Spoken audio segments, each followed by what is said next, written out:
What is up, everybody, and welcome back to the meth review area, where I'm going to be talking to you about the Rhino gun, baby. I believe I called it something like Project Rhino in the last video, right? So just to show you here, I did have a full mag in it. So full mag is out. We're clear. Sweet. So if you have not watched the previous video, I suggest you do. This is a Polymer 8940CL, meaning it has the 19 length or the compact length grip with the 17 length slide. The slide I chose to go with is from Grey Ghost Precision. It has their threaded barrel, and then I went with standard blacked out sights. I'm sorry, not standard, suppressor height blacked out sights. And this thing is really, really cool. Or at least it's all the parts that I wanted in this gun. Stock lock trigger, extended magazine, which some people say in the Polymer 80s, they don't dig it. I dig it. I have not accidentally bumped it. And then the extended slide release. So, here's the deal. Last time I had it out, I don't think I'd shot it yet. Or at least out here on the table, I don't think I'd shot it yet. First time I took it to the range, it was an absolute embarrassment. It would shoot, bang, and it wouldn't cycle. Shoot, bang, it wouldn't cycle. Oh my gosh, that was a headache. So, you know, I take it home, sand it down a little more, try to polish it up, yada, yada, yada. Take it to an indoor range, you know, on a day where I also go to train up a little bit with my everyday carry, my MP 2.0 compact. And I take it out there, I'm like, all right, I did some extra work, it's gonna run great. Bang, bang, jam. Bang, bang, jam. Bang, bang, jam. Okay, this is embarrassing, so I put it away. So, bring it back, and I'm like, you know what? I am just gonna continue to take off material. All right, so I'm gonna break this thing down. And so I went through, and I think I really cleaned this thing up. For those of you that know anything about Polymer 80s, you know that this channel here is an area where you really gotta make sure things are smooth. I'm not the smoothest in the world, but it seems to be functioning now at this point, because I really went crazy with some really nice sandpaper. And I called up a buddy, I said, hey, let's go shooting. Went out to a place in the woods so that I didn't have to be embarrassed if it didn't work again.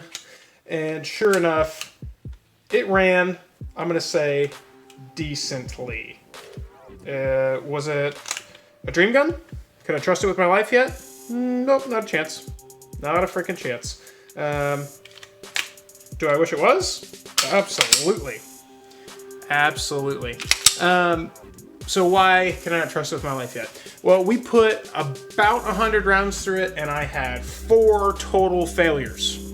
That is bad. That is really, really bad. That is 4% failure rate, just off of that number alone.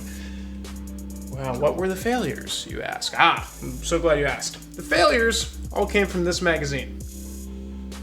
I don't know if you can hear that. There's a slight rattle. Okay, I'm just using my phone mic here. There's a slight rattle in this magazine. I don't know if I can attribute it to that, okay? But I do know all the failures came from this mag. Secondly, the failures that I had, right? I'm gonna open this up. The failures that I had, the extractor worked fine. It was pulling the shells out. It seemed that the empty brass was just flipping over in there. So maybe I'm wrong. I believe that means that the extractor is pulling it out of the chamber and the ejector is not doing its job. I don't know. But we did have a full 15 go through this mag. No problem.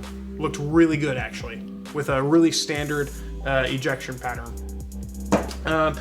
My next move was to come home and I sanded down everything just to smooth down the rails, greased it up extra. I'll take it out again, not run that other mag and see what happens. Basically, I am not going to carry this gun, nor hopefully ever deploy it in home defense until I can get 1,000 rounds-ish to go through it without a single malfunction. That's just the way I'm going to roll with that. Yes, it has a loaded mag in it because it is like a last resort gun at this time in my safe.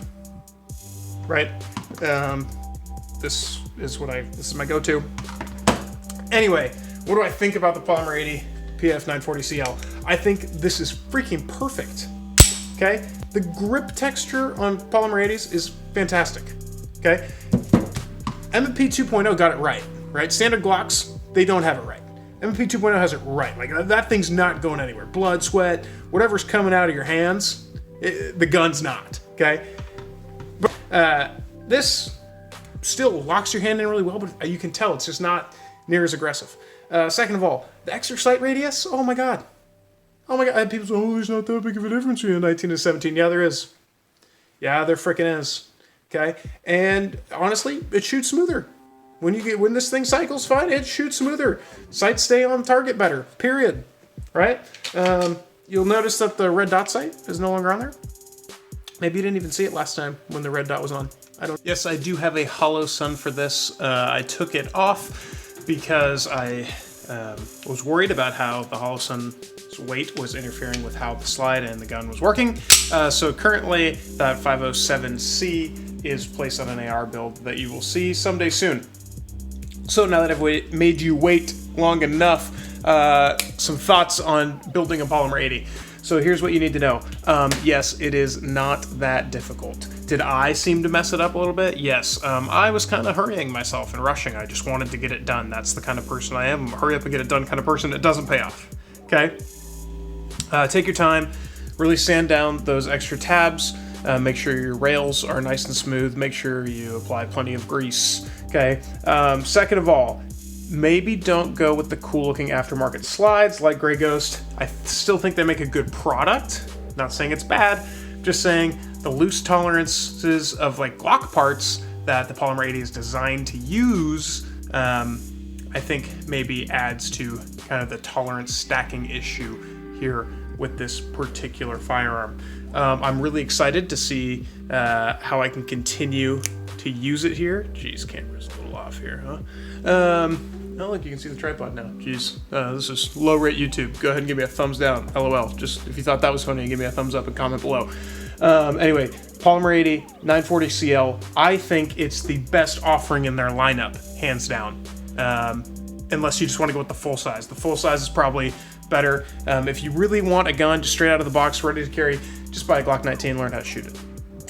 That's my thoughts. If you're not a project person, just go buy a Glock 19 and just learn how to shoot it. A bunch of mags. Don't put your money into extra parts or anything like that. I wanted a project. I knew that. I already had a carry gun. Go buy yourself a Glock 19 and a lot of mags.